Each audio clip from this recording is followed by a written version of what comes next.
नमस्कार, साहित्यिकी कार्यक्रम में आपका स्वागत है। इस कार्यक्रम में आज हमारी चर्चा का विषय है बाल साहित्य और नई शिक्षा नीति, और इस परिचर्चा में भाग लेने के लिए हमारे साथ मौजूद हैं शक्तिव्रत सेन, जो चर्चित शिक्षाविद हैं और समालोचक हैं। सेन जी, आपका दूरदर्शन स्टूडियो में हार्दिक स्वागत है। नमस्कार। अभिनंदन है। बाल साहित्य पर जब हम चर्चा शुरू करते हैं तो सबसे पहले मेरा आपसे यही सवाल होगा कि नई शिक्षा नीति में बाल साहित्य की जगह को आप कहाँ पर देखते हैं, और यह भी हम जानना चाहेंगे कि नई शिक्षा नीति बाल साहित्य को जहाँ रखती है, क्या जो वर्तमान शिक्षा नीति है वहाँ भी बाल साहित्य उसी जगह पर था या कुछ परिवर्तन हुआ है? परिवर्तन तो ज़रूर हुआ है जी। ये जो नई शिक्षा नीति जो है उसकी बहुत सारे खासियत हैं। एक खासियत ये है कि उसका फोकस है बहुत ज़्यादा फाउंडेशनल लिटरेसी एंड न्यूमरेसी के ऊपर। और ये फाउंडेशनल लिटरेसी में ये पहली बार शायद देश में एक बड़ा कॉम्प्रिहेंसिव डिस्कोर्स सामने आ रहा है कि साक्षरता या लिटरेसी मतलब सिर्फ अक्षर और मात्राओं का सीखना नहीं है, सिर्फ धारा प्रवाह पठन नहीं है। मतलब पढ़ना तो सीखना है, पर पढ़ना इंफॉर्मेशन प्रोसेसिंग के लिए, प्लेजर के लिए और अपने आप के लिए। जी। ये जो बहुत महत्वपूर्ण एक डिस्कोर्स, एक नैरेटिव सामने आ रहा है नई शिक्षा नीति में, ये इसका खासियत है। ये पहले था ज़रूर, पर उतना प्रोनाउंस्ड नहीं था जो अभी है। तो ये इसका खासियत तो ज़रूर है। जी।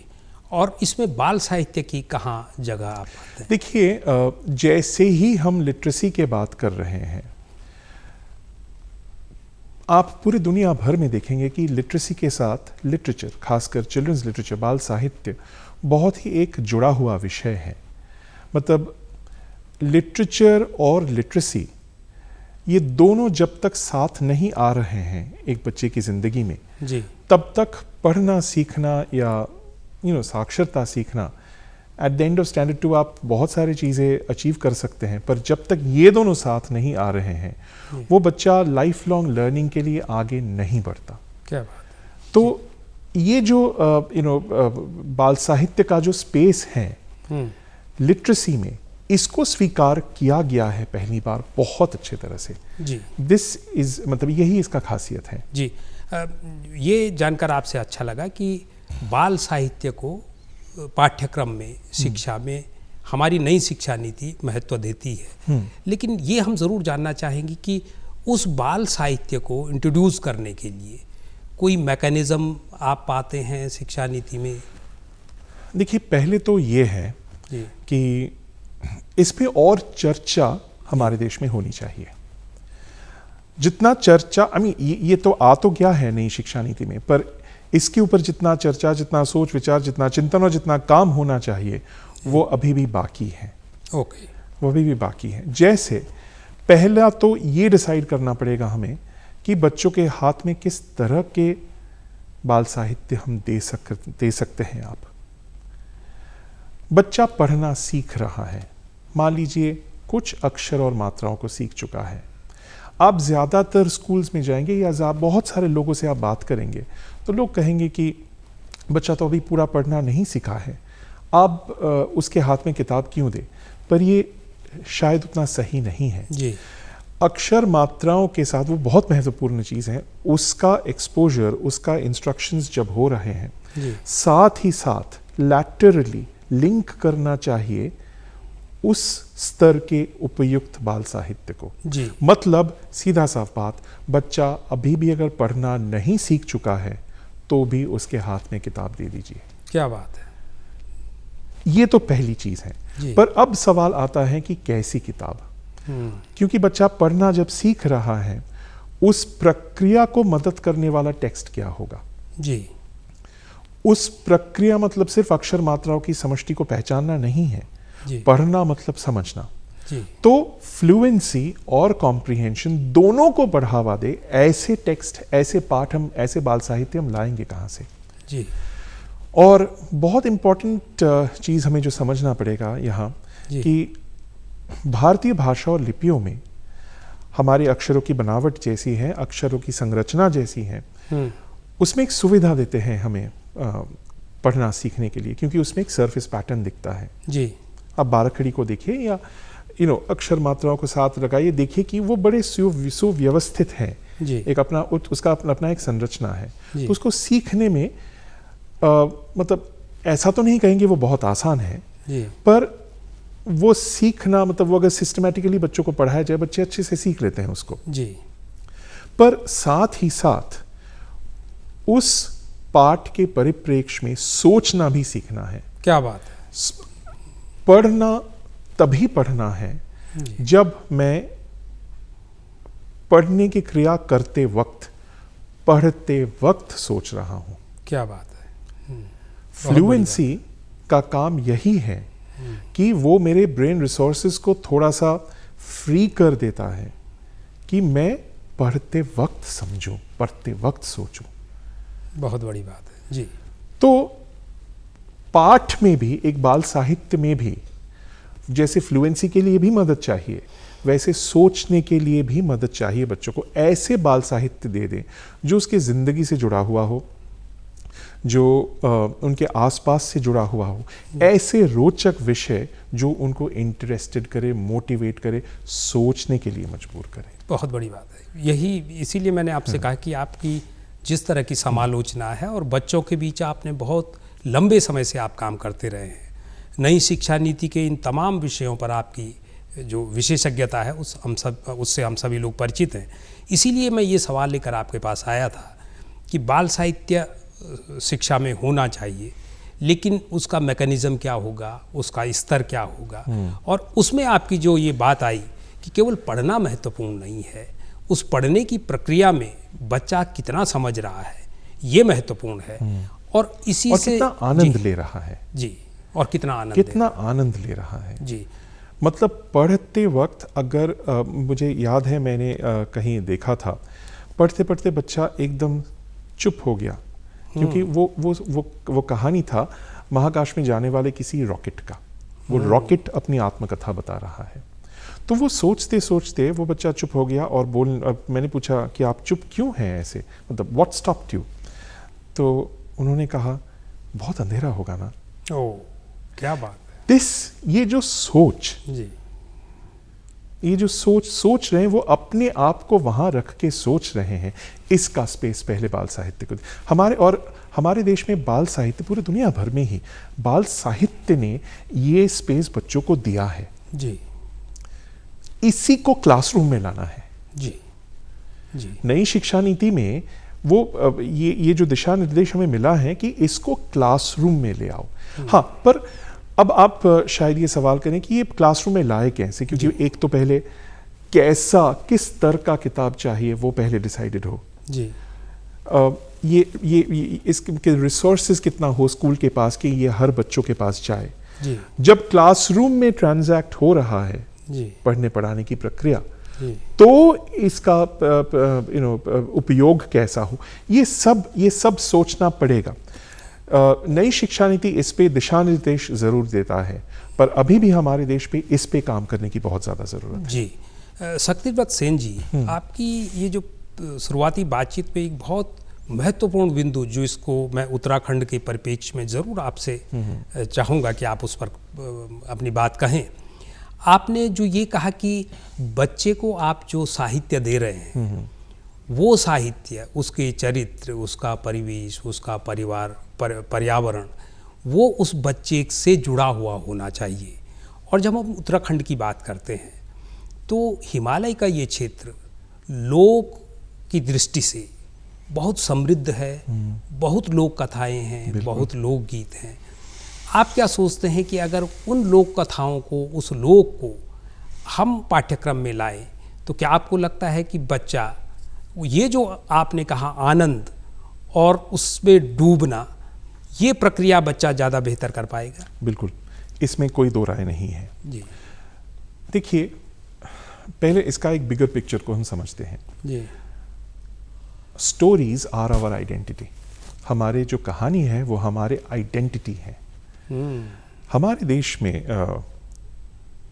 देखिए, कहीं भी कोई विचार सभा हुआ हो, कोई संत का आश्रम हो, कोई कथा सत्र हो, जब लोगों को जिंदगी के सबसे महत्वपूर्ण बातें बताने की कोशिश हुई है वो कहानियों के जरिए हुई है। क्या बात है, बहुत महत्वपूर्ण बात है। और हम आज मतलब हमारे ये जो धरोहर है, हजारों साल पुराने धरोहर है कहानियों का। आप महाभारत को ही देख लीजिए, महाभारत को ही देख लीजिए कि कैसे वो एक षट संवाद है। एक कहानी से दूसरे कहानी निकल रहा है और तीसरे कहानी वहीं से निकल रहा है, पर सवाल एक आ रहा है, धर्म क्या है, सत्य क्या है, जस्टिस क्या है। और देखिए कितने कॉन्फ्लिक्टिंग कहानियां भी हैं। मतलब एक समाज उस वक्त जो सोच रहा है उसका कितना अच्छा प्रतिच्छवि है। बहुत बढ़िया। और सिर्फ रामायण या महाभारत ही नहीं, आप कथासरित सागर को देखिए जो उस हिसाब से कहा जाए एक ऐसे मार्जिनलाइज्ड लैंग्वेज से आया है, पैशाची भाषा, या जितने सारे फोक टेल्स की हम बात कर रहे हैं, ये तो हमारी आपकी कहानियां हैं which is like which are part of our daily lives. और इन कहानियों को हम जी रहे हैं, इसी के जरिए हमारे वर्ल्ड व्यू बन रहा है, इसी के जरिए हम सोच विचार कर रहे हैं, पर जैसे ही हम स्कूल में जाएंगे हम इसको पहले निकाल देंगे। वजह पता नहीं, क्योंकि हमें लगता नहीं कि ये बहुत ज्यादा जरूरी है क्लासरूम में। इस सोच के इस एटीट्यूड को हमें बदलना पड़ेगा कि इन कहानियों को भी क्लासरूम में ले जाए, इसी पे बातचीत हो, चर्चा हो, अच्छे ओरल एक्सपोजर्स मिले। बच्चा जो ओरलिटी क्लास में ला रहा है उसको एक्नॉलेज करें हम, और उसी के जरिए हम पढ़ना पढ़ाना शुरू करें जी। तब ये जो अक्षर मात्राओं को सीखने का ये जो सिलसिला चलेगा, ये चलता है, ये साइंटिफिकली बहुत ज्यादा जरूरी है जी।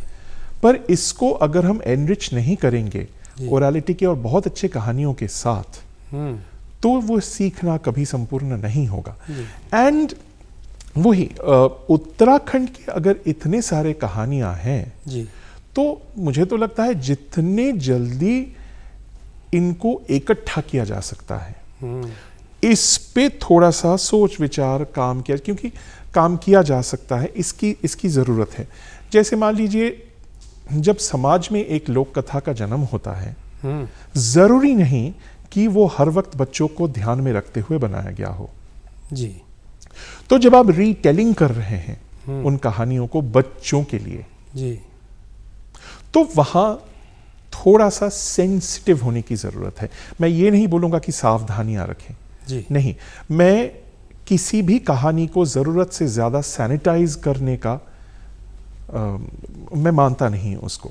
मतलब कहानियों में जेंडर स्टीरियोटाइप्स आ सकते हैं जी। कहानियों में कास्ट, रिलीजन, माइनॉरिटी, बहुत सारे स्टीरियोटाइप्स आ सकते हैं जो बिल्कुल हमें नहीं चाहिए जी, जी। हमें नहीं चाहिए। पर इसका मतलब ये भी नहीं कि इतना सैनिटाइज करना शुरू करें, उसमें सैनिटाइजर स्प्रे करना इतना शुरू करें कि वो कहानी का जो अपनी खासियत है वो ही खत्म हो जाए।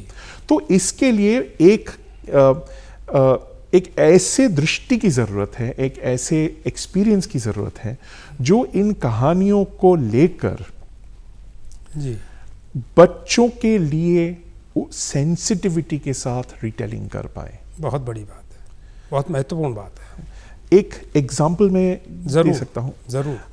बंगाल में ये डॉक्टर गौरी धर्मपाल जी, कोई बहुत बड़ी लेखिका है, तो उनका एक रीटेलिंग था पंचतंत्र का। आप जानते हैं पंचतंत्र बच्चों के लिए जरूर बनाया गया था, विष्णु शर्मा ने जरूर बच्चों के लिए ही किए थे, पर वो चिल्ड्रंस लिटरेचर के रूप में नहीं है इन दैट ट्रू सेंस। सबकी कहानी वो कुछ ऐसे राजकुमारों को जो बहुत ज्यादा शिक्षित नहीं थे, उनको राजनीति के पाठ पढ़ाने के लिए उन कहानियों का निर्माण हुआ है जी।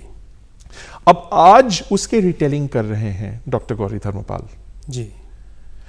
ये सारे जितने सारे पॉलिटिकल फ्यूड, वायलेंस, डिप्लोमेसी, सब कुछ है, सब कुछ उसी तरह से थोड़ा सा रिटेलिंग के जरिए उसके नैरेटिव को थोड़ा सा बदल के जब सामने रख रहे हैं तो देखा गया कि उसमें कहीं भी एंड में वो ऐसे नहीं लिख रहे हैं कि इस कहानी से ये सीख मिलेगा, ऐसा कुछ नहीं लिख रहे हैं जी।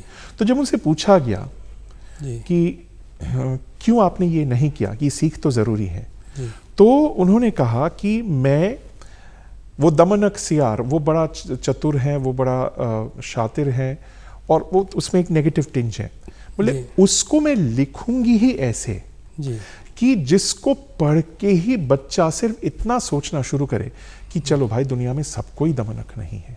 क्या बात है, क्या बात है। You know, so this retelling with sensitivity बहुत ज्यादा जरूरी है।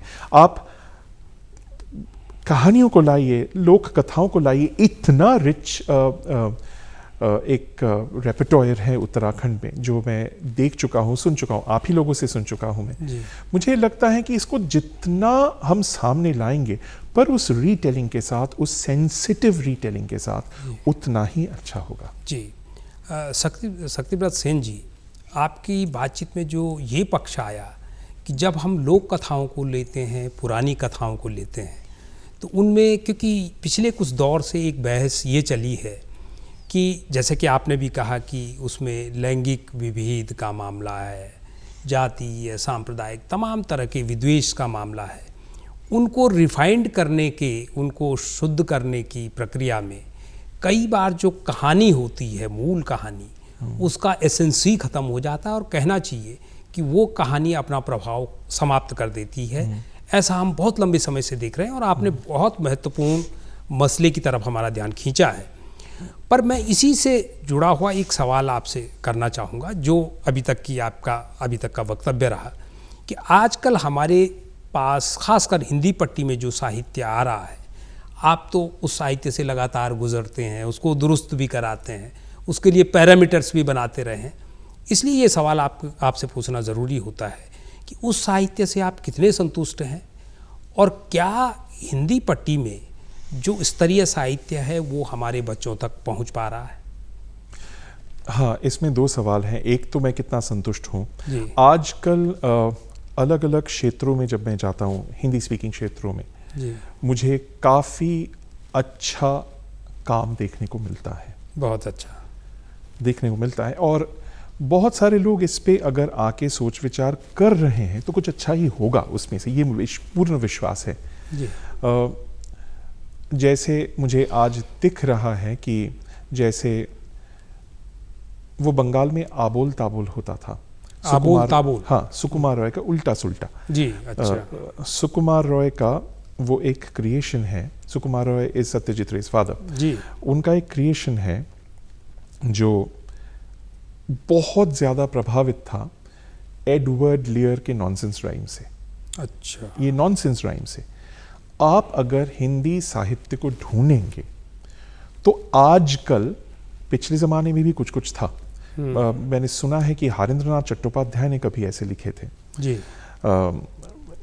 ये नॉनसेंस राइम्स हिंदी के लिए जी। ऐसे नॉनसेंस राइम्स हिंदी में आजकल मुझे देखने को मिल रहा है। अच्छा। और बड़े मज़ेदार चीज़ें देखने को मिल, जैसे एक नॉनसेंस, ये एक जॉनर है जिसपे हमें थोड़ा सा मतलब अगर हो रहा है तो उसको बढ़ावा देनी चाहिए जी। ऐसे नॉवेल्स, ऐसे कहानियाँ जिस पे बच्चों के दृष्टिकोण से चीज़ें लिखा जा सकता हो जी, यू नो, और वो सिर्फ फन एंटरटेनमेंट वो तो होना ही चाहिए, पर उसके आगे जाके सोशल इश्यूज को लेकर या दुनिया के जो अभी जो सोच विचार हो रहे हैं उसके ऊपर बच्चों के दृष्टिकोण या बच्चों के जो उनके जो सोच विचार हैं जी, उसको जगाने के लिए और उसको सामने लाने के लिए कुछ ऐसे काम मुझे ज़रूर दिख रहे हैं। ट्राइबल प्रदेशों में आई मीन बचपन जो हम कहते हैं चाइल्डहुड, वो तो एक होमोजीनियस चीज़ तो है नहीं जी, वो अलग अलग क्षेत्रों में जाएंगे, समाज के अलग स्तर में जाएंगे जी, तो उसका एक बहुत ही डाइवर्स रूप हमें दिखता है निश्चित। तो हर चाइल्डहुड के रिप्रेजेंटेशंस और उसके नज़दीक जो इश्यूज हैं उसके ऊपर काम शुरू हो चुका है। मुझे दिख रहा है। पर हाँ, ये मैं ज़रूर कहूँगा कि जितना होना चाहिए उतना अभी भी नहीं। हिंदी पट्टी में मैं पट्टी। इसीलिए हाँ। इस सवाल के साथ आपके पास आया था।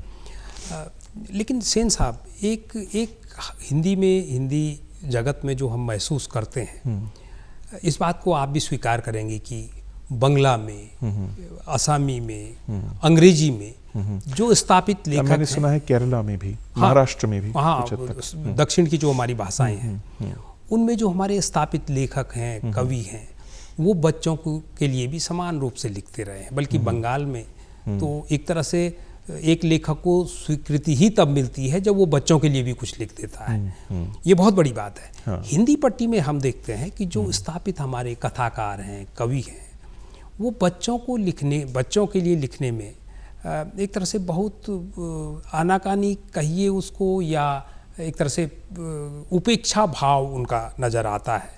वो बहुत कम लिख पाते हैं। क्या वजह है ऐसा? हिंदी, खासकर हिंदी में, हिंदी पट्टी में ये क्यों देखने को मिलता है? बच्चों के लिए लिखना आसान नहीं है। ओह, ये एक बड़ी वजह है। ये मुझे तो लगता है ये सबसे बड़ी वजह है जी। बच्चों के लिए लिखना आसान नहीं है, क्योंकि हम जब एडल्ट्स, हम जब बच्चों के लिए लिखते हैं, हम अगर बच्चों के ज़बानी में भी लिखना शुरू करते हैं, कहीं ना कहीं कब हमारा वर्ल्ड व्यू, हमारे भाषा उसमें आना शुरू हो जाता है, हमें भी समझ में नहीं आता। निश्चित रूप से। तो बच्चों के लिए लिखना, हाँ, अब ये भी मैं मान रहा हूँ कि ज़रूरी नहीं कि बाल साहित्य का मतलब सिर्फ और सिर्फ यही है कि हर चीज़ बच्चों के दृष्टिकोण से ही लिखा जाए। जी। No, that's not what I am trying to say. But जिस विषय में आप चर्चा कर रहे हैं, उसमें जिस पेस आप कहानी में क्रिएट कर रहे हैं, पाठक के तौर पे बच्चों की भागीदारी आप अगर सुनिश्चित नहीं करते हैं उसमें, जी, तो वो एक सक्सेसफुल साहित्य नहीं होगा, सक्सेसफुल बाल साहित्य नहीं होगा। जी। और ये करना उतना आसान नहीं है। जी। ये आपकी बात से मुझे ध्यान आया कि पिछले दिनों, हिंदी के नाम लेना ज़रूरी नहीं है, एक बहुत स्थापित साहित्यकार से मैंने ये सवाल पूछा था, ऑफलाइन नहीं, ऑनलाइन ही।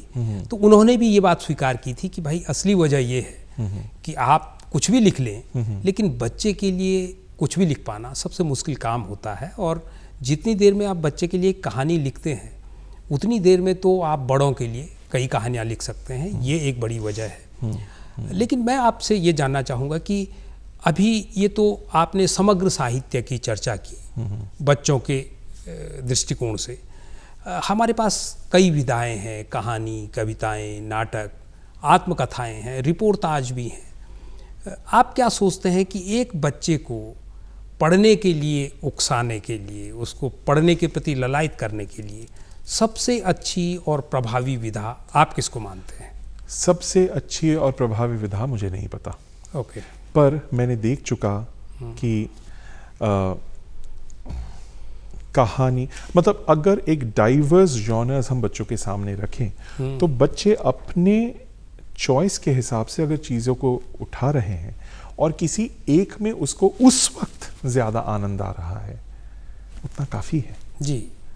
मुझे तो लगता है कि इसमें ग्राफिक नॉवेल्स की भी बात करनी चाहिए। जी, बहुत महत्वपूर्ण। हाँ, जैसे आप मान लीजिए, वो हमारे बचपन में हमने बहुत अमर चित्रकथा, टिनटिन एटसेट्रा एटसेट्रा, हम सब कुछ पढ़े हैं। हाँ।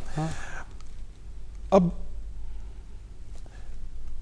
हाँ, सिर्फ वो नहीं होनी चाहिए जी, पर उसका भी ग्राफिक नॉवेल का एक बहुत ज्यादा महत्वपूर्ण योगदान आज है। चित्रात्मक किताबों का। हाँ जी, चित्रात्मक जो ग्राफिक नॉवेल है, सिर्फ कहानी और चित्र नहीं। जी, एक ग्राफिक नॉवेल, एक नॉवेल का फ्लो चल रहा है जी, कहानी और चित्र को साथ लेकर। जी। तो नियम हमेशा ये है, जी, डाइवर्सिटी बच्चों के सामने रख दीजिए। जी, ये भी है, ये भी सुंदर है, वो भी सुंदर है, वो भी सुंदर है। चूज, बच्चों को वो मौका दीजिए कि वो अपने पसंद की चीजें उठाए और उसी में उस वक्त ही सही आनंदित रहे। जी। आपकी इसी बात से, ये बात तो आप बच्चों के परिप्रेक्ष्य में कह रहे हैं, जो ग्राफिक नॉवेल आपने कहा, चित्रों के जरिए पाठ को समझाने का जो आप सुझाव दे रहे हैं, मुझे स्मरण आता है कि लगभग 1.5 दशक पहले हमारे यहाँ हिंदी कहानी में जो एक टर्निंग पॉइंट एक कहानी बनी, वो थी उदय प्रकाश की कहानी वॉरेन हेस्टिंग्स का सांड। अच्छा। और वो आप आश्चर्य करेंगे कि उन्होंने बड़ों के लिए वो कहानी लिखी थी, और वो कहानी अगर उससे एक चित्र हटा दिया जाए तो वो कहानी अपूर्ण हो जाती है। उन्होंने चित्रों के जरिए वो कहानी बुनी थी, और उस कहानी ने एक तरह से कहना चाहिए कि हिंदी पट्टी के पूरे कथा संसार को ही बदल कर रख दिया। तो चित्र जब कहीं पर प्रासंगिक हो जाते हैं तो वो शब्द की जो प्रभाव क्षमता है उसको तो बढ़ाते ही बढ़ाते हैं। इसी से रिलेटेड एक सवाल जो आपकी पिछली बातचीत में आ रहा था, वो ये था कि जो आपने कहा कि जब हम पुरानी कहानियों को, लोक कथाओं को नई परिप्रेक्ष्य में लाते हैं तो उसके प्रति बड़े संवेदनशील होने की ज़रूरत है। कहानियों के प्रति भी सेंसिटिव, बच्चों के प्रति भी सेंसिटिव, दोनों। जी, दोनों। लेकिन पिछले, आप भी इस बात को स्वीकार करेंगे कि पिछले कुछ समय से हम देख रहे हैं कि बहुत सारी लोक कथाएं, लोक के विश्वास और उनकी परंपराएं कहानियों के जरिए, कविताओं के जरिए हमारे पास आ रही हैं, हमारे बच्चे भी पढ़ रहे हैं। क्या आपको लगता है कि ये पर्याप्त है?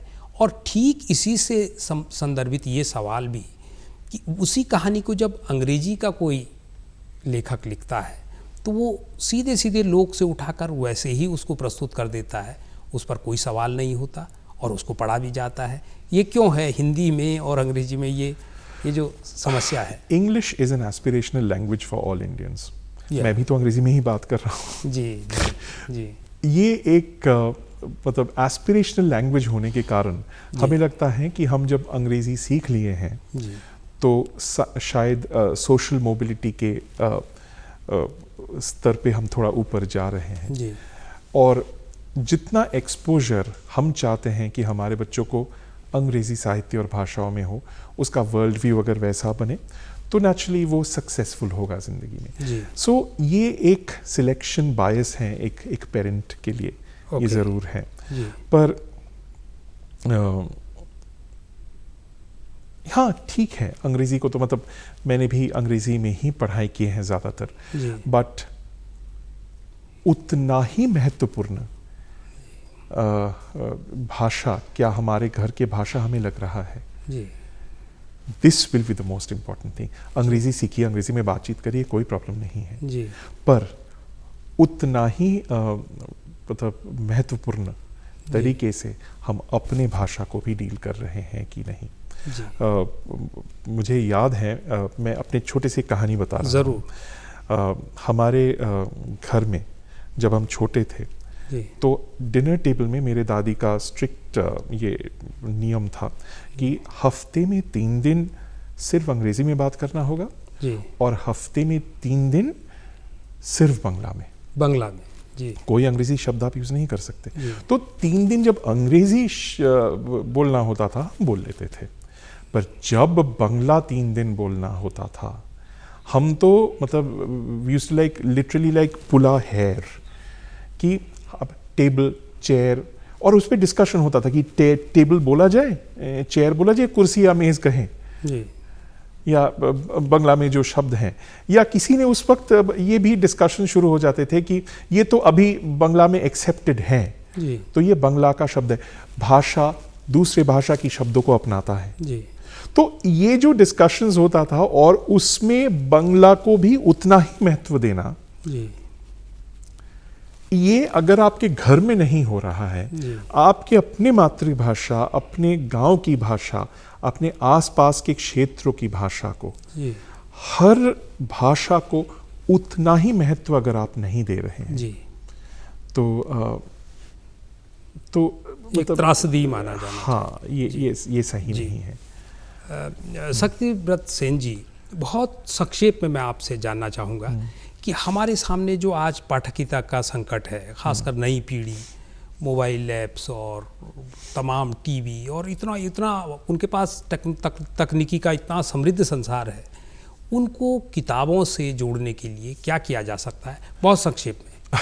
मैं ये तो नहीं कहूँगा कि ये मतलब हमारे स्मार्टफोन में, टैब में हम सिर्फ पढ़ रहे हैं। हाँ, उसमें हम मोबाइल गेम्स भी खेलते हैं, GPS भी देखते हैं, पर आप देखेंगे कि इसके बावजूद व्हाट्सएप में मैसेज आ रहा है, फेसबुक पे मैसेज आ रहा है, इंस्टाग्राम में फलाना फोटो आ रहा है, उसके नीचे कुछ लिखा होगा हैशटैग के साथ, पढ़ने पे वहां भी समय जा रहा है, वहां भी जा रहा है। बहुत बड़ी बात है। बट मतलब बिना पढ़ के हम रह नहीं सकते इस संसार में अभी। क्या बात है। बट जो प्रॉब्लम हो रहा है अभी कि पढ़ने का quality, the experience of reading, वो कितना क्वालिटेटिवली एनरिच्ड है, वहां जाके सवाल आ जाता है। बड़ी बात है जी। मतलब मैं पढ़ रहा हूं, 10 फेसबुक मैसेजेस मुझे पढ़ना होगा, मैं स्किम कर रहा हूं, मैं एक के बाद एक को देख रहा हूं, मैं सोच नहीं रहा हूं। बड़ी बात है, सोच नहीं रहे। हाँ, ऐसा किताबों के साथ भी हो सकता है कभी कभी कि किताब को मैं मान लीजिए कोई धार्मिक किताब मैं पढ़ रहा हूँ, मुझे पता है मैं पाठ करना होता है मुझे हर दिन, मैं पाठ कर लेता हूँ उसको, पर सोच रहा हूँ कि नहीं। जब तक पढ़ना मतलब समझना और सोचना, इस अभ्यास को जब तक हम नहीं लाएंगे हमारे जिंदगी में, तो किताब,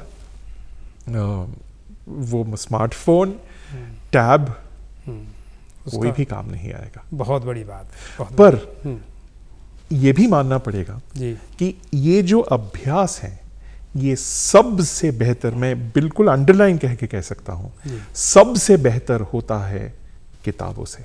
जी। पहले किताबों से वो डीप रीडिंग का अभ्यास करें जी।